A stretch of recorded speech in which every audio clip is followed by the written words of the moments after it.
Good morning, ladies and gentlemen, and welcome to Morning Markets here on the True Potential YouTube channel. Today I'm joined by Paul Durrans, Investment Director. And Paul, just to follow up on yesterday, Liz Truss is the new Prime Minister. Has there been any market reaction to that? Any further things to comment on?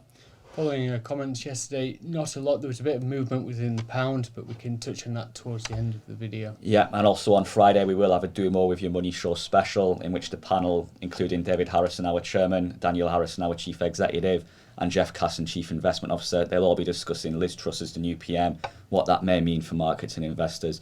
Just back to today's episode, the investment management team's been looking at some important data from the US. Do you just want to comment on that? Yeah, sure. So US stock markets reopened yesterday. We saw a bit of weakness come through as investors continue to be challenged by the fact that interest rates are going higher.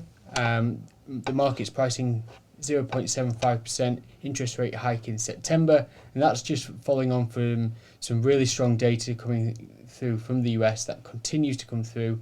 And what we saw yesterday was the US ISM Services PMI.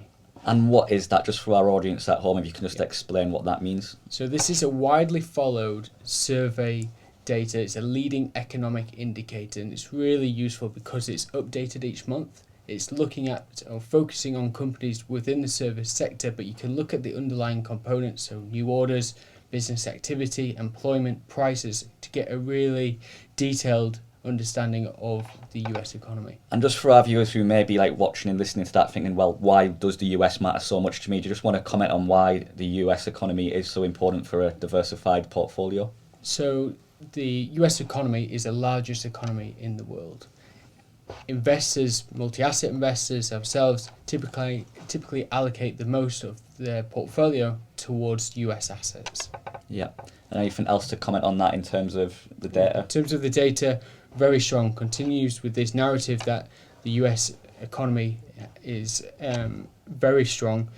When we look at the details, business activity, employment, new orders all came in ahead of expectations and really continues to expand well. When we look at the prices, so prices thinking about inflation, that whilst increased, the pace of that increase was at its slowest level since January 2021.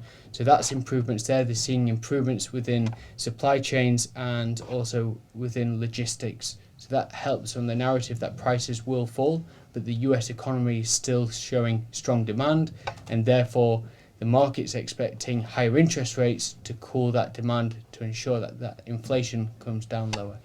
When we look at the US dollar, that's feeding into a really strong US dollar. If we look at on the chart that we have here, it's now at its level since 2002, so very strong. Very good, some good positives there for clients and viewers. And in terms of anything else you in the investment management team's been looking at? Yeah, so staying with markets, UK equity markets up again yesterday, so that's its third day in a row of positive gains, really helped by materials, financials and consumer discretionary. UK stocks have been benefiting from the pound's weakness. The FTSE 100 has the largest UK companies, but these are big international companies that have the majority of their revenues in US dollars. So when you convert US dollars back to pounds, you're going from a strong currency to a weak currency, you get a gain, and that's really helped support the UK stock market over the last few days. In terms of the pound, yesterday showed further weakness, now at its level since 1985 at 1.15 against the dollar. Saw some weakness following Liz Truss's comments yesterday. She came out with 3 key priorities to support the economy and growth, one being cutting taxes, also tackling the energy crisis and the issues facing the NHS. Yeah, and we'll follow up a bit more on that on Friday's Do More With Your Money show, as we mentioned. So that's a good morning mark today. Paul, thank you very much for the update.